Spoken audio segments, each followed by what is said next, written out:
All right, we're closing up shop here on Clay and Buck with former President Trump sitting here at Mar-a-Lago in advance of his massive Hialeah rally tonight in South Florida. We also, Clay, I am super excited, have got ourselves Trump mugshot T-shirts, courtesy of the president himself. The story about nailing this shot quickly, the mugshot photo is iconic.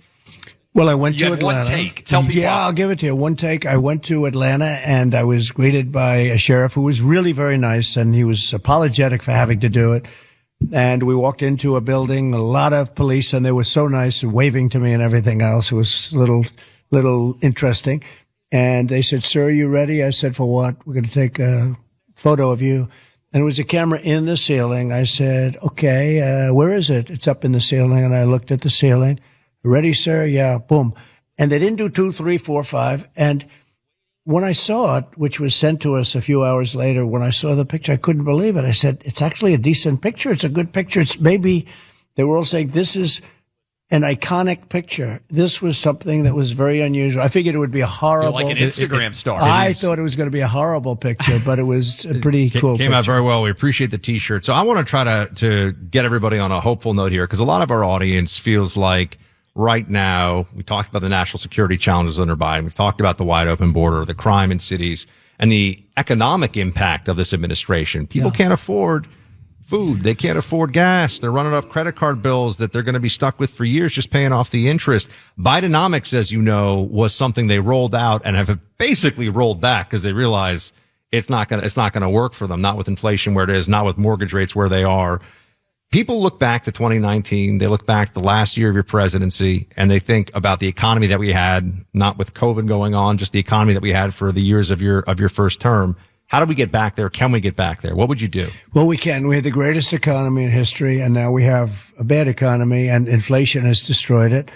And anything they do have, it's just the fumes from what we left, because we left the best numbers that anybody's ever seen.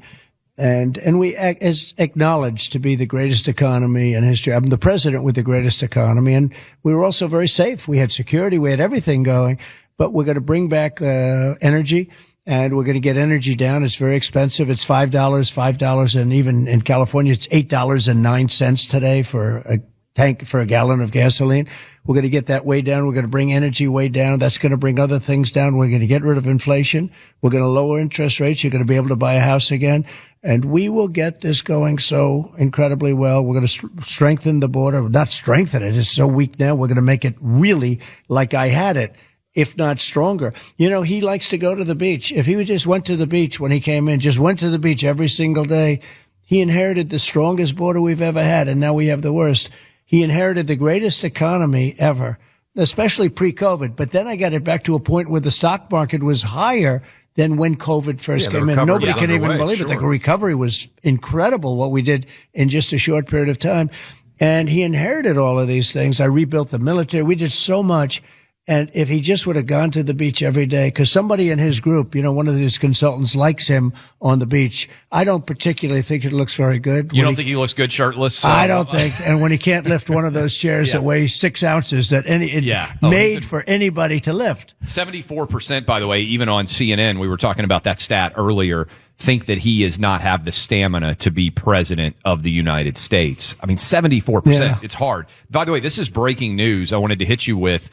James Comer, House Oversight Committee, has announced subpoenas targeting President Biden's family, including Hunter and James Biden. How corrupt do you think the Biden family is? And in retrospect now that you got impeached for asking about clear Ukrainian corruption actions of the Bidens. Right. It's pretty extraordinary. Yeah, I got impeached for that, and it turned out I was 100% right. Everyone says, boy, that was terrible because Trump was right. I was right. You know, they do have a hat that says Trump was right about everything. We were right sort of about everything, but we were right about that. And, you know, when I got indicted, it was a whole new ballgame for me. I now, out of respect for the office of the president, before the indictment, I treated him much differently than I treat him now. I treated him with a certain degree of respect. I treated him as an opponent. Now I treat him, and very truthful, he's the worst president we've ever had. He's grossly incompetent. He has no idea what's going on, and he's totally corrupt. I wouldn't have said those things before, but they basically opened a Pandora's box, which, by the way, can come back to hit and really hit them hard.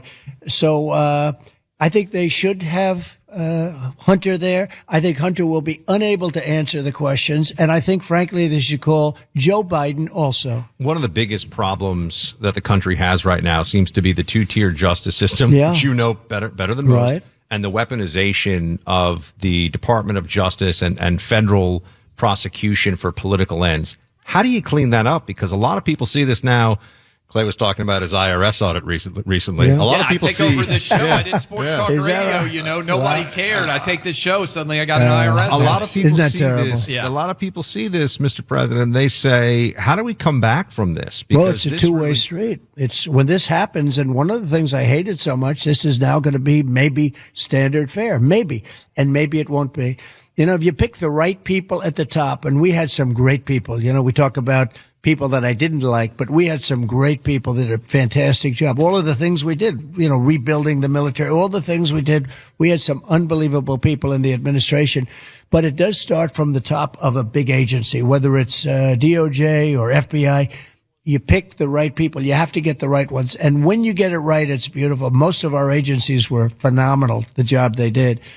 Environmental, as an example, the environmental didn't stop us, and yet we were very environmentally friendly, but it didn't stop us from doing things that were incredible. You know, it wasn't a bottleneck. They just used it for a bottleneck.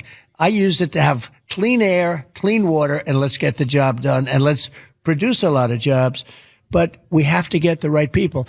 But when it comes to the weaponization, that's a very dangerous game they're playing, because if I win, I can say, well, you know, there's a Democrat that's really doing well against me. Mr. Attorney General, make sure you indict him, because you can indict anybody for anything. You can walk across the street the wrong way and you can get indicted. And it's a shame. It's a shame.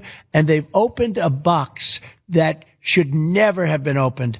And on nonsense, they say, I challenged the election. Of course I did. It was a corrupt election, but I challenged it. But they all challenged the election in 2016. I mean, almost every Democrat congressman and senator challenged the election in 2016. But when we challenge it, they open a box where you get indicted over it. And that's a very dangerous thing for them, but it's a very bad thing and dangerous thing for our country. Will there be a lot of pardons and commutations of people that you think were treated unfairly, J6 defendants, January 6 defendants under an administration, your administration? Yes, absolutely. They were treated horribly, and it's very interesting when I see that very expensive fence that I built in front of the White House. You know, we built that. We rebuilt it. It's made of titanium, and it's really, when I see that being damaged by these people, that's the White House. Mostly you have the Capitol. Protesters. Let's see what happens to those peaceful protesters about the damage that they're doing to the White House and areas around the White House, because we have people put in jail for 5, 6, 7 years who didn't do anything wrong. And yes, that will happen very quickly. Quickly, do you want cameras in the event you're in a courtroom? Well, I'd love to, but I wish they had it when I testified. You know, now it's going to be perhaps a little bit less exciting. It's very sad to watch my daughter be dragged along by that attorney general who's just a disgraceful person. Disgraceful. President Trump, thanks for being here with us. We'll talk to you again soon. Thank you very much.